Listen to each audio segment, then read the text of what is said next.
It's been said that every quilt tells a story, and it's so true. But I also believe every quilter has a story to tell.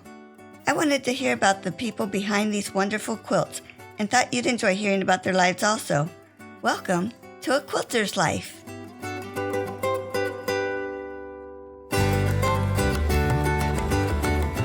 Kathryn LeBlanc of Dragonfly's Quilting Design Studio has been busy bringing quilters and quilt designers together. So often we are busy building our own businesses that we forget we're in this all together. Kathryn has created a special Block of the Month program where different designers create blocks in a theme so that quilters get an opportunity to be introduced to many designers. Although it's called a Block of the Month, I think the blocks are coming out weekly. We chat about her current Block of the Month called U.S. Tour. Since we recorded, I learned she is also working with designers on a new Block of the Month that should be out later in 2021. I was also excited to realize that 4 of the designers in these projects have already been interviewed on A Quilter's Life. Carolyn Moore of Always Expect More, Ashli Montgomery of Quilt to End ALZ, Tammy Silvers of Tamarinis, and Carolyn Burgess of Appliques, Quilts, and more. And a special thank you to Carolyn as she connected me to Kathryn. Kathryn, thanks for joining me on A Quilter's Life. Thanks for having me. Where were you born and raised? I was born and raised and basically have lived in Massachusetts my whole life. Did you go to college there in Massachusetts also? I went to trade school. So I went to trade school, believe it or not, to be a carpenter. Well, that fits in. It's kind of another puzzle type craft. Sure. Did you have other employment besides your quilting design shop?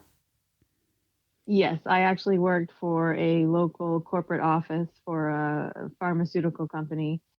I was the supervisor of the accounts payable department before I decided to leave that job and open the quilt shop. Neat. And how did you get that job? I was unemployed for about a year and a half or so, and I took a temp job with that company, and they hired me pretty quickly. And then I quickly became the supervisor of the department, and I was doing pretty well. Nice salary, nice bonuses every year. Mm-hmm. I gave that all up. I gave up corporate day job to open the quilt store. Neat. It's kind of fun being your own boss some days. It definitely has its challenges, and it does have its rewards as well. Yeah. Yeah. So you never left the state, but do you live in the same town? I just live in the next town over, yeah. So my whole family, we go back about 6 or 7 generations in the same town. So that's pretty cool. Yeah, it's neat. I enjoy genealogy, so I've done a lot of research in terms of, how my family came to the town and how they were involved in creating the town and growing the town. Wow. That's fun. I married into that. I don't have that on my side, but my husband's family settled in Marietta, Ohio. Besides quilting, what other crafts do you do or have you done?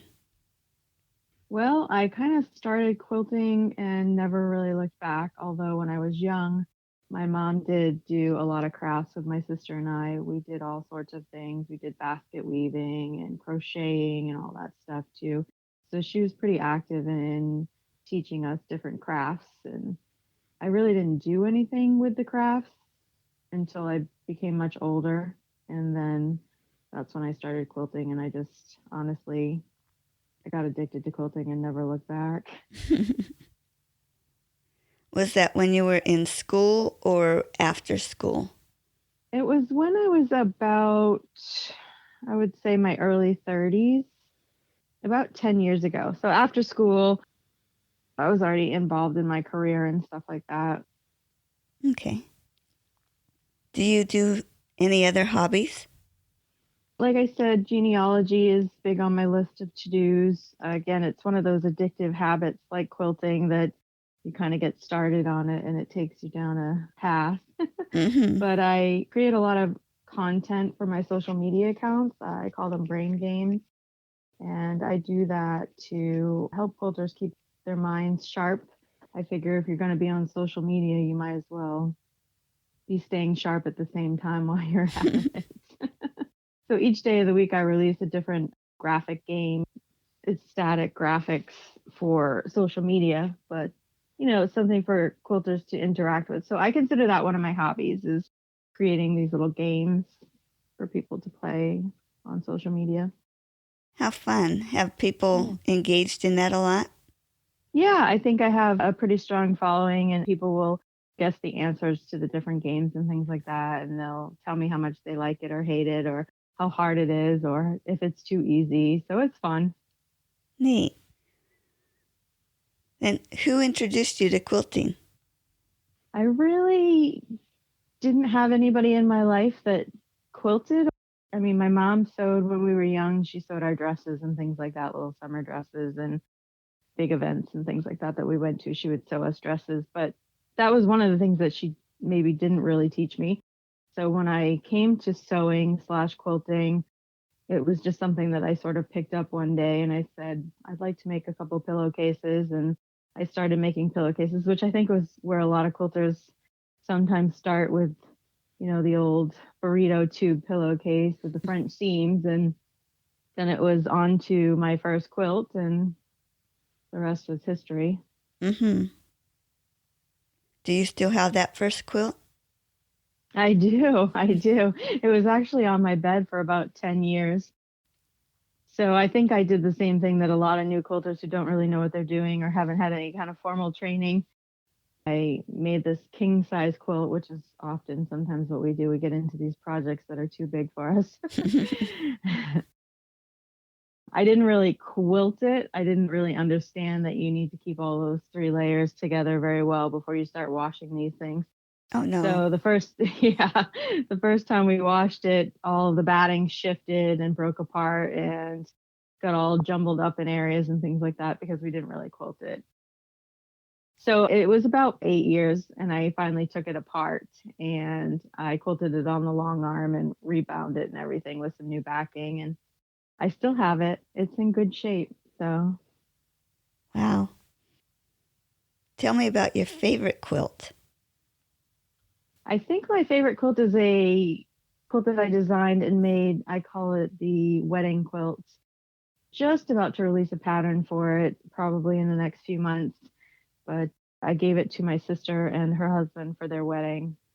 And I think it's my favorite because of the look on their faces when they opened it and saw the quilt. And I have pictures of it, which is really funny too. Just the shock and awe and appreciation that they got from it. It was sort of like a memory quilt where I had the folks at her wedding sign blocks and things like that, and then I put it all together. And I think that's my favorite just because of their reaction. Isn't it fun to see people open that gift? Yeah, it is. It is. Tell me about your favorite tool. I think my favorite tool is my rotary cutter and my cuts glove, my cutting glove. The rotary cutter only because I enjoy the cutting process almost the most. I think besides quilting, I think cutting is probably my favorite just because it's repetitive and sometimes it can be fairly mindless if you don't have to think about the math. I've definitely sliced my finger a few times, so my cutting glove is definitely one of my favorite tools. Oh, did you ever have to go to the hospital for? I did. I had to go to the hospital, but no severe cut off fingers or anything like that. No stitches. Just, you got to go and make sure everything's okay and get that tetanus shot and all that stuff. So. Ouch. Yeah. Oh. That's one of the things that I always preach to new quilters is you got to learn to wear that glove. I've never done that, but I haven't been quilting all that long, so I'm thinking, is this I haven't done it yet, or Yes. can I just not do it? Oh, I think everybody thinks that it won't happen to them. It's kind of like sewing your finger. I think it's like maybe a rite of passage. oh no.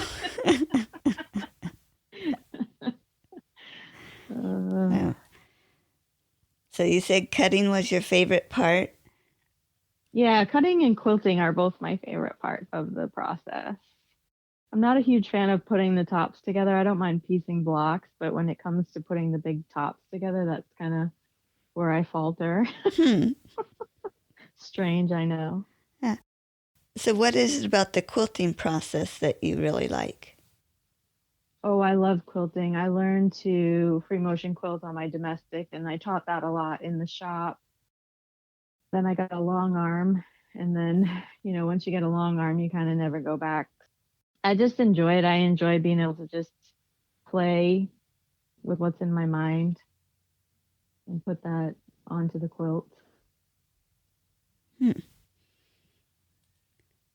Tell me about your worst quilting experience.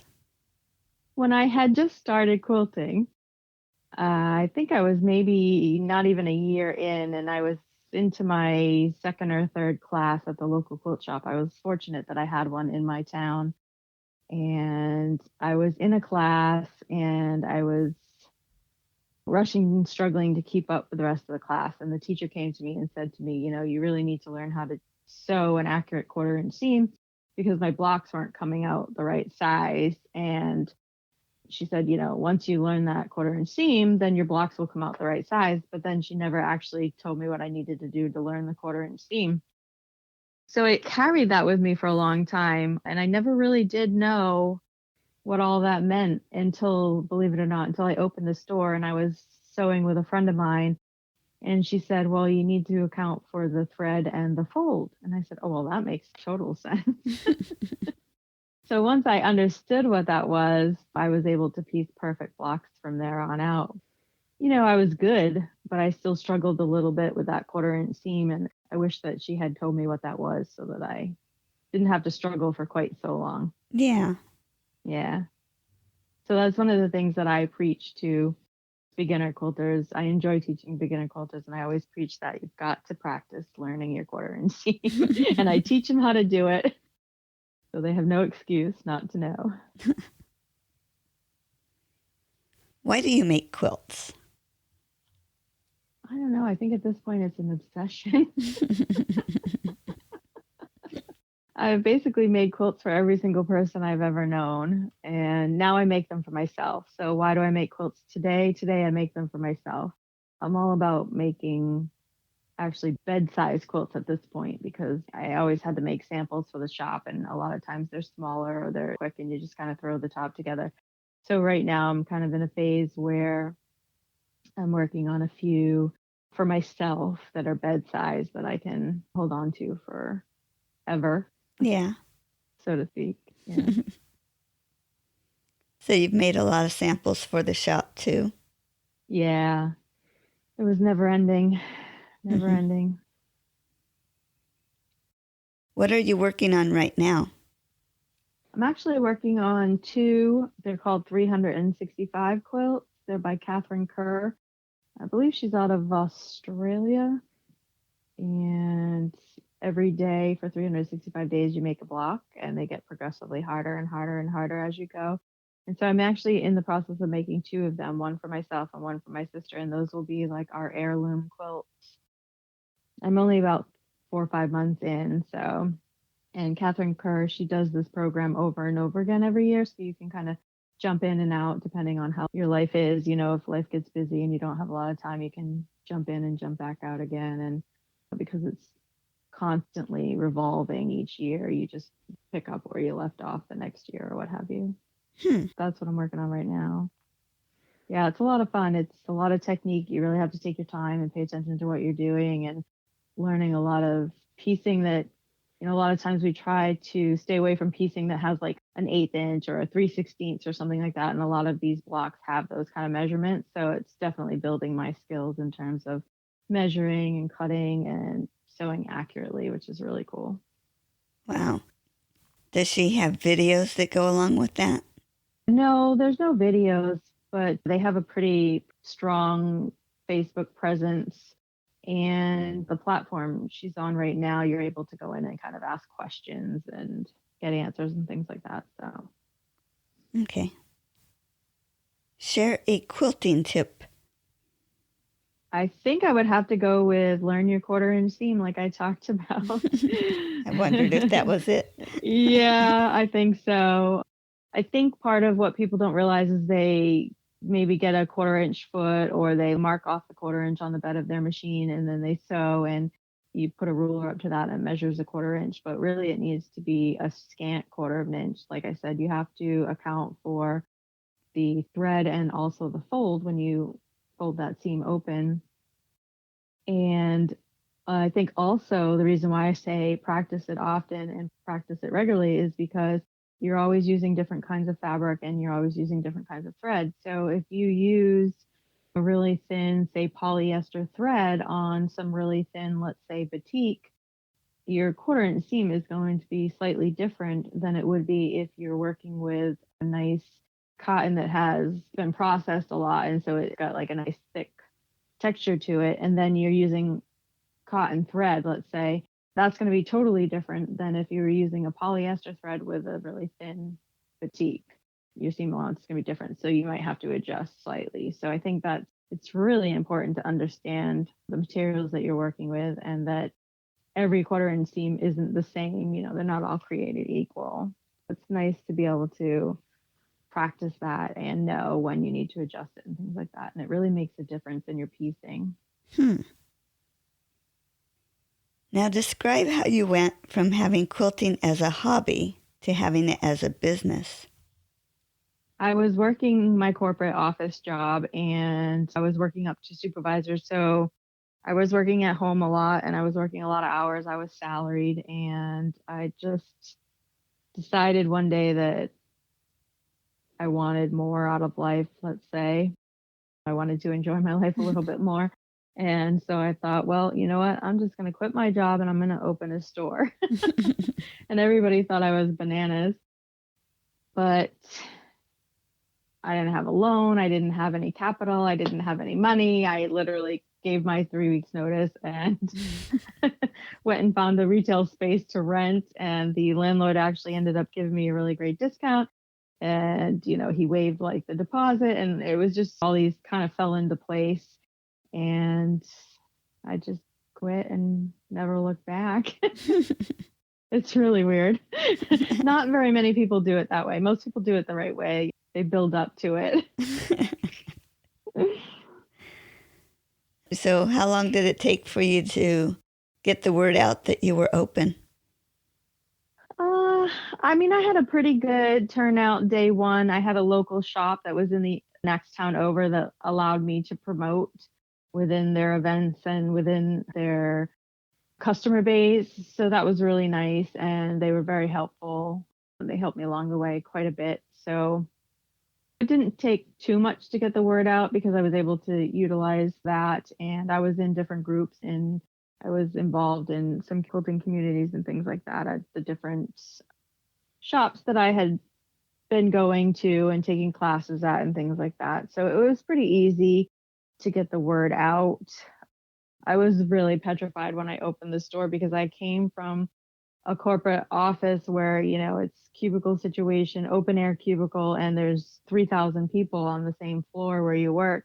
And then I was going into this small little 900 square foot space just by myself, not knowing if customers are actually going to come or not. So it was quite scary, but it didn't take very long. And I learned to enjoy the quiet time quite a bit. After all, that's what I was looking for. You know, I was looking for some more peace and enjoyment out of life. So having that quiet time, I was able to sew more than I had been and things like that. So it actually turned out really well at the beginning. Yeah, I started with just a little small square 900 foot space, and we bought some furniture off of our local Craigslist, you know, some fun furniture to put inside to display the materials and things like that. It was interesting. I'm picturing that in my mind. Yeah, it was kind of cute. Yeah. So tell me the name of your business and how you came up with your name. The name of the quilt shop was originally Dragonfly's Quilt Shop. That was the name of the retail space we had. And then when I closed the retail space just about 2 years ago, I renamed the business to Dragonfly's Quilting Design Studio because I wanted to focus more on pattern design. Believe it or not, if you're an actual quilt shop, it's a little bit harder to get into the fabric manufacturers and design patterns for them if you're more of a retail establishment versus a designer. So I made that change pretty quickly when I closed the shop. And the reason why I named it Dragonflies is because my partner and I were sitting hashing out names. What kind of creative, fun, quilty, sewing names can we come up with? And we really just were striking out. And finally, I just decided, you know what, let's name it Dragonflies as an ode to my dad, who had passed away a few years previous.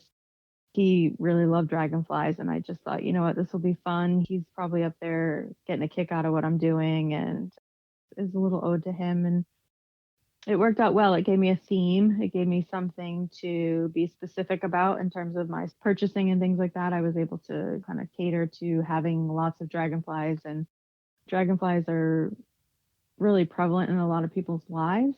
So it was neat to have people come in and tell me about the stories that they had. Dragonfly generally symbolizes someone who passed away. So they would come in and tell me about their friends and family and how the dragonfly came to say hi to them one day, and they recognize that as being one of their family members or something like that. And so I heard a lot of these stories throughout the years. It really worked out really well that we ended up naming it that because it brought an additional layer to the business and the store that I hadn't expected. How neat to make a personal connection with others. Yeah. I had no idea at the time that that was going to happen. It just kind of worked out that way. Blessing in disguise, I guess. Mm-hmm. Tell me, how did you feel the first time you saw a design that you had created made by someone else? Honestly, I think that, I don't know if anyone else feels this way, but I think I maybe felt like amazed that someone would want to replicate something that I had designed. So I think amazed would be a good way to describe that. Mm-hmm. It always amazes me when somebody makes a quilt that I've made, and yeah, just amazed that people are willing to invest their time to make something that I've created. It seems like a lot of fun. I try to create designs and patterns that are fun. Try to create designs that can be easy, that you can move through them fairly quickly. You get that kind of instant gratification of being able to complete something. I think we're looking for that a lot of times in the quilting that we do. There's a time to do really hard stuff, and then there's a time when you just want to sew and get things done. So I try to make patterns where you can just sew and get stuff done. So it's kind of like a nice little pat on the back when I see somebody's actually followed through and finished the quilt top. That's what it was designed for. It was designed for them to be able to finish. And so I get a lot of gratitude out of that. And how long have you been in business again? This is my 7th year.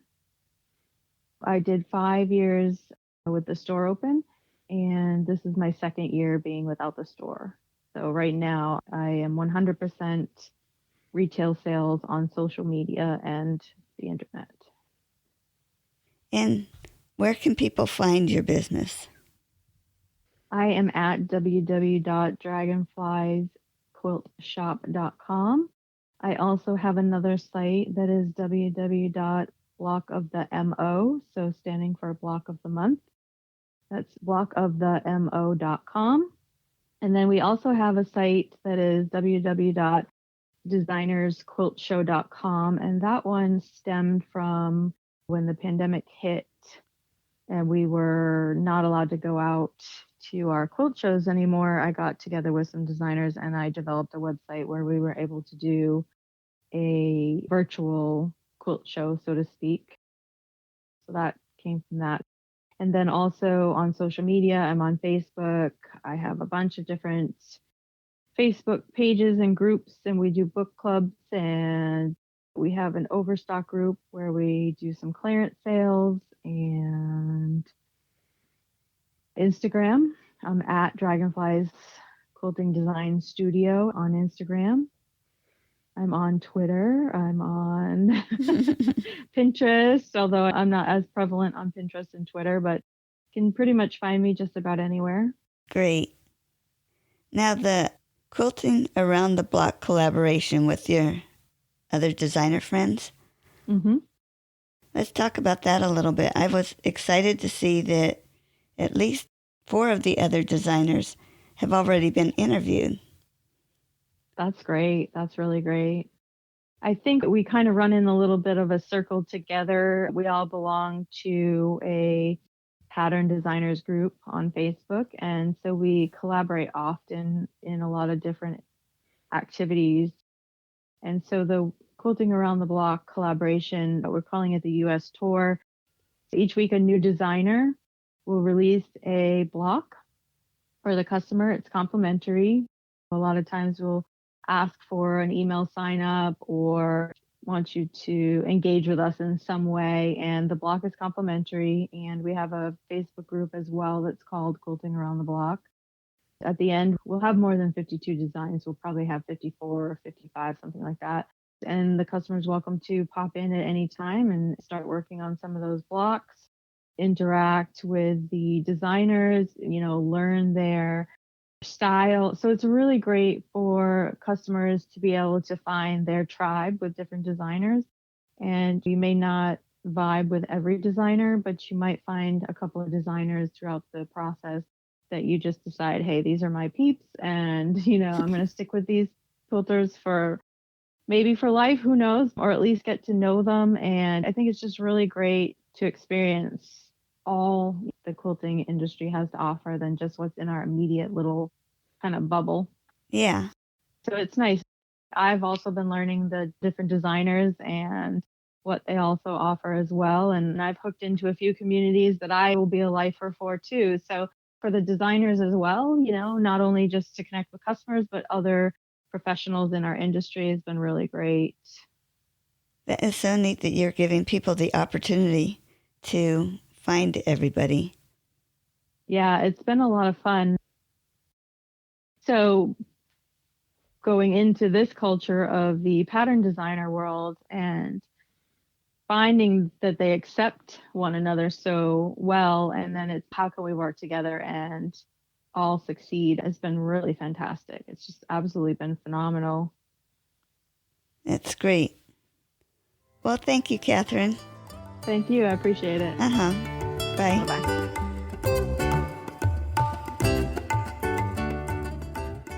You can find more stories on aquilterslife.com or subscribe on your favorite podcast player so each episode will be downloaded automatically. Also, I want to hear about you and your wonderful quilts. Please contact me, Paula Chamberlain, through the website to set up an interview. And as always, thanks for listening.